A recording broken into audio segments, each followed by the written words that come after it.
I was absolutely not prepared for this movie to be as good as it was. I feel like I grew up with references kind of here and there to the Blair Witch Project, but that never really formed into any sort of real knowledge or understanding of what this movie was or what it was about. I think I came to understand that it was a found footage movie just via cultural osmosis or something, but I absolutely had no awareness that it was a a remotely good film, let alone one of the best horror films that I've ever watched personally. And I am glad to say that yeah, I had a great experience watching this the other night. This was coming hot on the heels of watching Halloween, and one of my main critiques of that movie being that it never really frightened me at all. It seemed like it was kind of just there to let me engage with the kind of sillier slasher motifs, if you want to call them that, and seemed of more cultural importance in the sense of getting familiarized with Michael Myers and with Laurie Strode and with Haddonfield and with the suburban setting. I understood why it had the place and why it has the place that it does, but this movie, I don't hear a lot of people talk about the Blair Witch Project. Maybe I'm not in the right circles. And I will say that as I've read some more reviews now after seeing it, it does seem to get its fair share of praise. But like I said, I had not even an inkling and an idea that this was actually just a really, really well made horror movie. I just thought it was like some meme fair or something. But no, great. From moment one, I was pretty much into it. I mean, I was sold. I was immediately impressed by the performances and the way that lended credibility to the conceit that this was a legitimate piece of footage that was found after the fact from these three film students making a documentary. Definitely nailed that vibe the entire film. I was, like I said, consistently impressed with their performances under that guise. They pulled it off so well, the three of them, that tone of sort of impromptu, just like people talking to each other as if they would be on, kind of on scene, on location making this documentary. And I think what really brought that home was in the beginning we get some of those clips in black and white as she, Heather, that character, is giving some of the monologue deliveries for the documentary that they're actually making. And then juxtaposing that against the, non-black and white, just regular footage that they're getting of sort of a behind the scenes made the performances that much more compelling in either sense. And yeah, that maintained throughout the entire film as they journey up deeper into the woods. The moments where we would just catch a glimpse of someone kind of walking along and they would like kind of look at the camera and give it a weird look, or it would catch, a snippet of just a totally banal conversation. All of that, like I said, lended so much credibility to this whole thing. And, this movie's only 80 minutes long, and I thought it was paced really well. I wasn't keeping super close track, but, we don't get that first, like, real kind of eerie moment for a while. But once we do, I think it's a pretty consistent kind of ramping up of that tension from that point on. And once again, to credit the performances, I was really impressed by how well these actors were able to bring that kind of dread and angst to the forefront, but also find ways to do that kind of subtly, like moments where they'd kind of break down. But then we'd get a clip kind of right after that where they had made nice with each other. Maybe they had had a little bit of a screaming match or been bickering, and then we get the next cut. We'd get the next scene where they're, seemingly kind of, they've made nice, like I said, and are back in each other's good graces. And that kind of slow erosion, not only of them versus their environment, but them kind of versus one another, was really well done. And especially later, once Josh is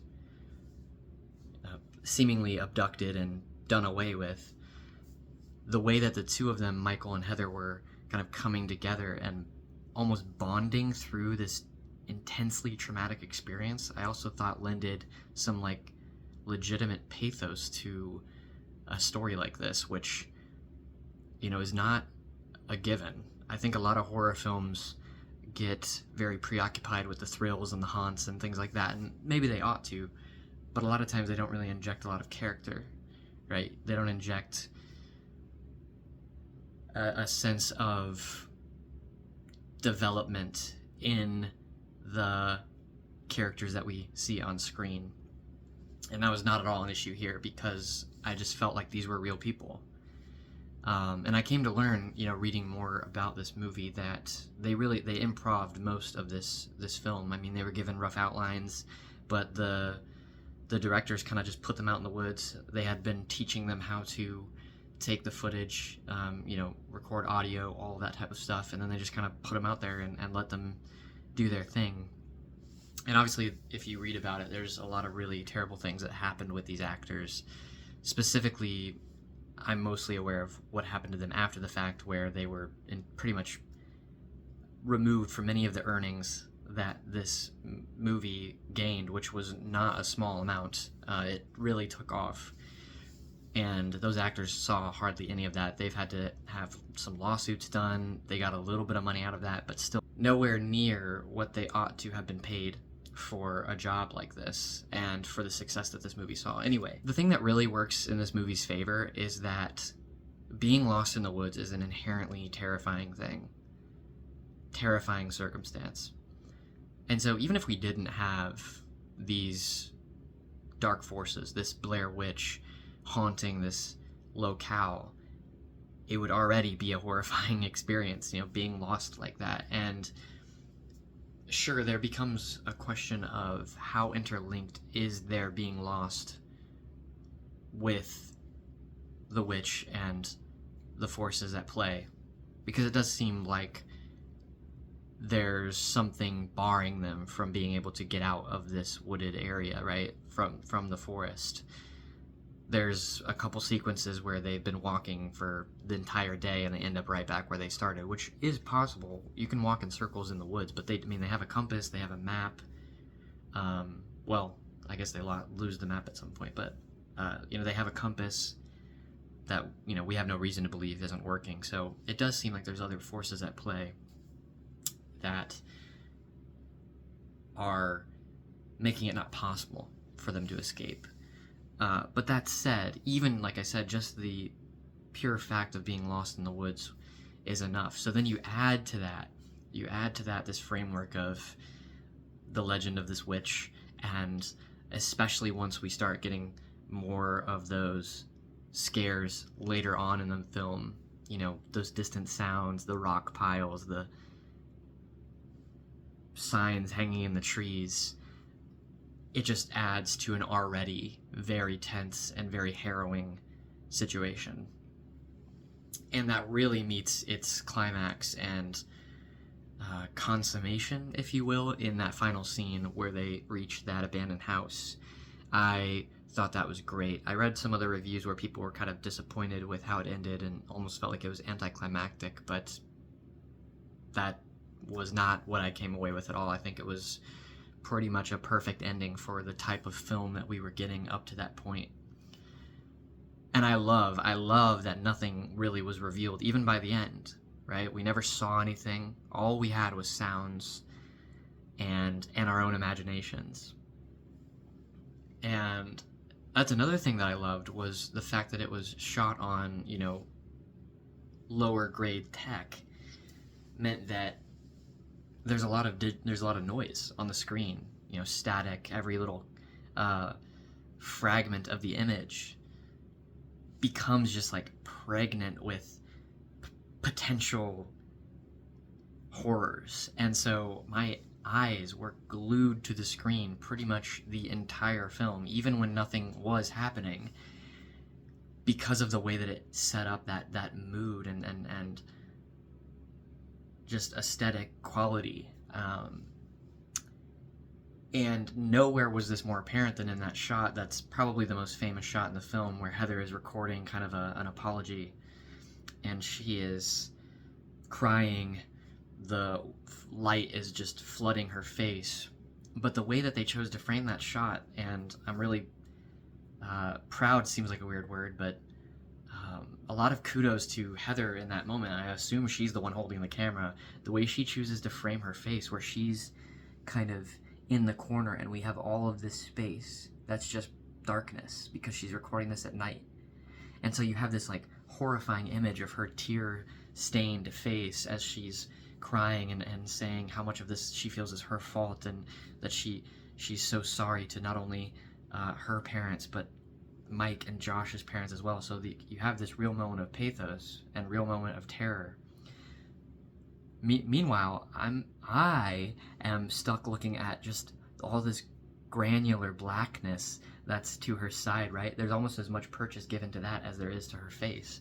And no more than in that moment, and it was an encapsulation of the whole film, was I just glued to, what do I see anything? And I didn't. Not that I don't think I did. But you can almost convince yourself that you do, and that's the beauty of it. It's not so much that, it's not so much what is there, it's what you think could be there. And I think it's an expertly crafted film in that regard. And one other thing, the way that it played with audio as well, and I didn't catch on to this until the very final scene, where they go down into the basement of that house. But what I came to realize was that they kept mentioning the two different cameras. I didn't ever really pick up on the fact that one of them had the ability to record audio and one of them did not. And I don't know that this played a huge role in the rest of the film. I'd have to go back and watch it again. But I noticed it keenly in that last sequence, because Mike goes down into the basement first, right? And drops his camera, and we don't really know what happens to him. And Heather is still kind of on the mid-level, and she's coming down after him. And she doesn't know where he went. She doesn't know exactly what's going on, so we just hear her screams. But what's cool is Mike's camera is the one, seemingly, that has the ability to record audio. And his camera is now lying down in the basement. She's quite a ways away. And so we hear her screams and like her distress from a distance. And it gives it this really weird, eerie spatial quality. And then it gets louder as she's coming closer, coming downstairs, coming closer to his camera. And so there's this moment where finally her image of the camera she's holding, that doesn't have the ability to record audio, catches up with the sort of spatial relationship of the audio that we're getting from Mike's camera, and they match up as she gets to the basement.